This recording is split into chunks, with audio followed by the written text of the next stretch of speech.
क्या पढ़े थे याद है? बोलिए।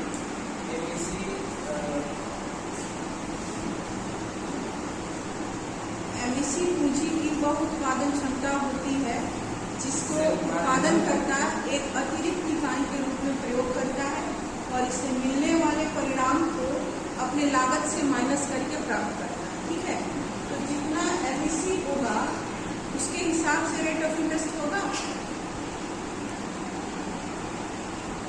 एमईसी और रेट ऑफ इंटरेस्ट जहाँ इक्वल होगा वहाँ पे उद्यमी एकदम बराबर रहता है, संतुलन में, उसको कोई दिक्कत नहीं होता है। देखिए ये मान लीजिए रेट ऑफ इंटरेस्ट है, तो ये पॉइंट और ये बिंदु जो है वो संतुलन का, ठीक है, क्योंकि यहाँ पे उत्पादनकर्ता को जो प्रोड्यूसर है उसको कोई नुकसान नहीं होता। इस पॉइंट को समझ सकते, ये एमईसी वक्र है, ये रेट ऑफ इंटरेस्ट है, ठीक है। ये इन्वेस्टमेंट नीचे दिखाएगा, इधर आपको रेट ऑफ इंटरेस्ट दिखाएगा। तो ये पॉइंट तक यदि इन्वेस्टमेंट करता है यहाँ पर, तो इसको कोई दिक्कत नहीं होगा, नहीं होगा ना। प्रोड्यूसर इक्वल कंडीशन में रहेगा क्योंकि एमईसी और रेट दोनों इक्वल पोजीशन में चल रहा है। लेकिन यहाँ से रेट ऑफ एमईसी ऊपर की तरफ मूव करेगा, रेट ऑफ इंटरेस्ट भी बढ़ रहा है हिसाब के अनुसार। क्यों? क्योंकि जब इतने दूर तक व्यापारी हमेशा इक्वल कंडीशन में तो नहीं रहना चाहता है ना, तो कभी तो अपना विकास करेगा। तो जब विकास करेगा तो वो अपनी अतिरिक्त इकाइयों की संख्या बढ़ाएगा। मान लीजिए बढ़ाया यहाँ पे, तो रेट ऑफ इंटरेस्ट भी बढ़ा, ठीक है, तो यहाँ गया, रेट ऑफ इंटरेस्ट बढ़ते गया। रेट ऑफ इंटरेस्ट जैसे जैसे बढ़ते गया, डिक्रीज होता गया, एमईसी भी डिक्रीज होता गया, ठीक है। लेकिन अब यदि वो नीचे गिरेगा तो ये माइनस में कंडीशन में आ जाएगा, ठीक है। तो यहाँ पे रेट ऑफ इंटरेस्ट घटने लगेगा और एमईसी भी घटेगा, है ना। यानी कल हम लोग पढ़े थे कि रेट ऑफ इंटरेस्ट यदि बढ़ता है तो एमईसी क्या होगा?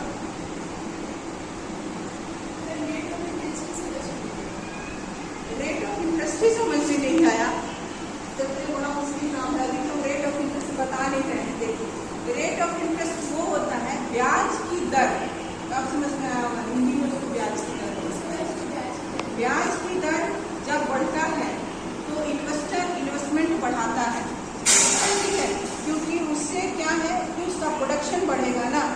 एमईसी क्यों हो रहा है? प्रोडक्शन बढ़ाने के लिए हो रहा है। तो जब प्रोडक्शन बढ़ेगा तो उसको बेनिफिट मिलेगा। तो जब ब्याज की दर बैंक में बढ़ता है तो प्रोड्यूसर भी अपना इन्वेस्टमेंट बढ़ाता है, लेकिन लोन नहीं लेता है बैंक से। इस बात का ध्यान रखिए, प्रोड्यूसर जब ब्याज की दर बढ़ता है तो लोन नहीं लेता है, लोन में उसका ब्याज की दर बढ़ेगा, वो केवल प्रोडक्शन बढ़ाता है, ठीक है। और जब ब्याज की दर घटेगा तो इन्वेस्टर को फायदा नहीं होगा, फिर वो इन्वेस्टमेंट नहीं करना चाहेगा। इसलिए ब्याज की दर और एमईसी पॉजिटिव रिलेशनशिप होता है, ठीक है। जब इन्वेस्टमेंट बढ़ाएंगे तो रेट ऑफ इंटरेस्ट, प्रोडक्शन बढ़ेगा ना भाई। हम कल हम लोग पढ़े थे, लेकिन मान लीजिए कि इस बोर्ड का डिमांड बढ़ जाता है यदि मार्केट में, तो बोर्ड बनाने वाली कंपनी क्या करेगी? इसकी सप्लाई बढ़ाएगी। जब इसकी सप्लाई बढ़ाएगी तो वही सप्लाई कीमत क्या है? फर्स्ट इन्वेस्टमेंट कॉस्ट हो जाता है। कल हम लिखवाए थे ना थ्योरी में, जो सप्लाई कीमत होता है वही फर्स्ट इन्वेस्टमेंट कॉस्ट हो जाता है। तो जब इसका बोर्ड का डिमांड बढ़ेगा तो कंपनी इसका सप्लाई बढ़ाएगी। सप्लाई कैसे बढ़ाएगी? इन्वेस्टमेंट करके बढ़ाएगी ना, ऐसे तो सप्लाई नहीं बढ़ा सकती है। तो जब इन्वेस्टमेंट बढ़ाएगी तो इसका सप्लाई बढ़ेगा, तो मार्केट में इसकी बिक्री बढ़ेगा। जब मार्केट में बिक्री बढ़ेगी तो प्रोड्यूसर को बेनिफिट रिटर्न होगा ना। तो ये कैसे हुआ? जब वो एक अतिरिक्त इकाई को पूरा किया उसके बाद उसको जो रिटर्न मिला वो होता है एमईसी। समझ में आ गया ना? एमईसी थोड़ा ये नहीं कि बहुत कठिन है, बहुत ईजी है, लेकिन इसका टर्म्स थोड़ा कठिन है। मतलब समझना है, जैसे कि हम लोग सीधा सीधा समझ जाते कि रेट ऑफ इंटरेस्ट और इसमें सप्लाई में पॉजिटिव रिलेशनशिप होता है, समझते हैं ना। यदि सप्लाई घटेगा तो रेट ऑफ इंटरेस्ट भी घटेगा, यदि सप्लाई बढ़ेगा तो रेट ऑफ इंटरेस्ट भी बढ़ेगा। एमईसी भी तो वही कर रहा है, खाली इसका नाम बदल दिया है, मार्जिनल इफिशियंसी प्राइस मैंने कॉस्ट, ठीक है, ये कर दिया है। तो एमईसी भी वही काम कर रहा है जो सप्लाई कर रहा है, क्योंकि एमईसी सप्लाई प्राइस होता है, और फर्स्ट का प्राइस भी एमईसी कहलाता है। तो जब रेट ऑफ इंटरेस्ट कम हो जाएगा तो इन्वेस्टर इन्वेस्टमेंट नहीं करेगा। आप करेंगे कहीं इन्वेस्टमेंट, यदि उसका रिटर्न आपको कम मिलेगा तो नहीं करेंगे। तो जब हम नहीं कर सकते तो एक बिजनेसमैन कैसे कर लेगा, वो भी तो नहीं करेगा। तो हम जब छोटे हो गए हम लोग ये सोचते हैं कि इसमें हमको क्या ही लाभ मिलेगा कि हम जाए इन्वेस्ट करने, तो इन्वेस्टमेंट तो और नहीं करेगा। तो इन्वेस्टमेंट और एमईसी में पॉजिटिव रिलेशनशिप पाया जाता है, ठीक है। और यदि एमईसी और आर इक्वल है तो बैलेंस में है, यदि नॉट इक्वल है तो प्रॉफिटेबल नहीं है, यदि लेस देन है तो भी प्रॉफिटेबल नहीं है, यदि मोर देन है तो प्रॉफिटेबल है। बस यही है। और इसका पूरा नोट्स जो भी लिखा है उसको हमको दे दीजिएगा, आपको बढ़िया से पीडीएफ बना के इसका पूरा नोट्स, ठीक है। और कोई डाउट हो इसमें तो पूछिए। कल से आज तक ये डायग्राम समझ में आ गया क्योंकि ये टॉपिक खत्म हो रहा है। और कोई आप लोगों को डाउट हो तो मेरे से पूछ सकते हैं क्योंकि यह टॉपिक और खत्म हो रहा है। पूरा डिस्क्रिप्शन हम लिख दिए हैं। एमएससी जो है वो डाउन सोप में होता है, मतलब लिखते हुए होता है, ठीक है। इन्वेस्टमेंट इंक्रीज करता है तो additional return for capital decrease करता है, ठीक है। और यदि इक्वल है तो बराबर है, यदि लेस देन है तो प्रॉफिटेबल नहीं है, यदि लेस देन नहीं है तो प्रॉफिटेबल है। ये पूरा डिटेल आप लोग लिख लीजिएगा डायग्राम खींच के, ठीक है। अलग आपको समझ में आया डायग्राम?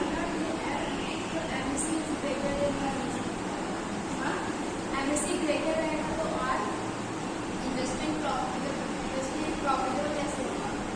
जब एमएससी यदि ग्रेटर देन है, अधिक है, तो रेट ऑफ आप इन्वेस्टमेंट करेंगे तो आपको लाभ मिलेगा। यदि रेट ऑफ इंटरेस्ट अधिक है तो हम इन्वेस्टमेंट करेंगे तो हमको बेनिफिट मिलेगा ना। रेट ऑफ इंटरेस्ट अगर ज़्यादा है तो एमएससी ज़्यादा करें तो प्रॉफिट हो, क्योंकि हम इन्वेस्टमेंट क्यों करेंगे बताइए? कोई एक ऐसा रीजन बताइए कि आपके पास लाभ नहीं है फिर भी आप इन्वेस्टमेंट करने जा रहे हैं। जैसे कल मैंने आपको बताया था कि यदि हमको किसी पार्टी में 20 पैकेट चिप्स का ऑर्डर मिलता है तो हम उसको पूरा करेंगे। क्यों? क्योंकि हमको वहाँ से एक साथ पैसा रिटर्न मिलेगा। वो पैसा आपको नहीं देगा लेकिन हम खरीद के उसको देंगे, क्यों? इस उम्मीद में कि अगली बार जब उसके यहाँ होगा तो हमको और अधिक ऑर्डर कर सकता है और करता भी है। तो जब हमको ये बेनिफिट दिखा, कल हम लोग पढ़ते ना प्रत्याशित और भावी बेनिफिट देखते तभी हम इन्वेस्टमेंट करेंगे। जब हमको बेनिफिट नहीं दिखा, आगे फ्यूचर में हमको लाभ नहीं दिख रहा तो हम क्यों उस काम को करने जाएंगे? नहीं करेंगे, छोड़ देंगे। तो यही एमईसी समझाता है कि जब हम अतिरिक्त इकाई, और एमईसी हमेशा अतिरिक्त इकाई का बात करता है ना, क्योंकि गोल ऑफ बिजनेस को आप चेंज नहीं कर सकते हैं। एक बड़ी कंपनी चाहे कि हम पूरा प्रोडक्ट एक साथ बदल दें तो बदल देगा? नहीं बदलेगा। तो क्या करेगा? एक अतिरिक्त यूनिट को चेंज करेगा और उसमें इन्वेस्टमेंट करेगा। ऐसा नहीं कि पूरी कंपनी, जैसे कि टाटा ग्रुप गाड़ी बनाता है तो ऐसा थोड़ी है कि वो एक साथ सैकड़ों गाड़ियां बना के रेडी करता है। नहीं, तो कोई भी मॉडल लॉन्च करता है तो गिन चुन के 4 मॉडल ले आएगा, एक मॉडल का 4 गाड़ी, ठीक है। और सबसे पहले उसका एमडी ही चलाता है कि गाड़ी में क्या कमी है, क्या बेनिफिट। यदि वो गाड़ी मार्केट में रन कर गया तो फिर उसका प्रोडक्ट बनाता है, बंद कर देता। फॉर एग्जाम्पल नैनो हो गया, नैनो बंद ही कर दिया क्योंकि वो चला नहीं मार्केट में। अब सोचिए कि यदि नैनो वो 10 लाख बना दिया रहता तो कहाँ बेचता? नहीं बेचता, नहीं। अभी एक रिसेंट एग्जाम्पल बताते हैं। कैम्पा एक कोल्ड ड्रिंक है जो बहुत पहले चलता था भारत में, अब उसको बंद कर दिया। भारत मतलब कंपनी डूब गई तो कंपनी उसको शट डाउन कर दी। कंपनी बंद थी, उसको मुकेश अंबानी ने परचेज किया और कैम्पा को फिर से उन्होंने शुरू किया। तो अब देखिए ये एमईसी उसी में काम कर किया, क्योंकि वो कैम्पा शुरू किया तो पूरे भारत में एक साथ लॉन्च नहीं किए हैं, वो खाली चेन्नई में मिलता है, क्योंकि वो टेस्ट कर रहे हैं कि मार्केट में रन करेगा कि नहीं। यदि वो मार्केट में रन कर गया तो और भारत में प्रोडक्शन होगा और उसको बेचा जाएगा। तो एमईसी काम किया ना, एक अतिरिक्त यूनिट को उन्होंने इन्वेस्टमेंट किया इस उम्मीद में कि अगला बारी या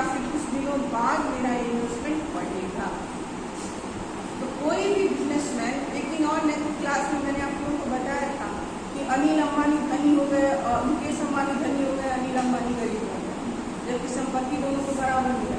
यही एबीसी मार खाया उनको समझ में नहीं आया तो अतिरिक्त इन्वेस्टमेंट कहाँ करके बर्बाद करें, क्योंकि उनको एक साथ पैसा मिला, साथ लगा दिए सारा पैसा, खूब इन्वेस्टमेंट किए और मुकेश अंबानी दिमाग लगा के इन्वेस्टमेंट किए, देखिए कहाँ से कहाँ। तो बिजनेस एक ऐसी चीज़ है कि आप थोड़ा सा यदि ध्यान से काम करेंगे ना तो सच में आपको राजा को बना देना चाहिए। लेकिन यदि नहीं करते हैं, ये राजवंश ये बोलते हैं कि बिजनेस ही करता है कि एक दिन वो यदि ध्यान से काम किया तो एक दिन वो A to Z मार्केट खोल सकता है। ठीक है, तो समझ में आ गया, अलग कोई डाउट अभी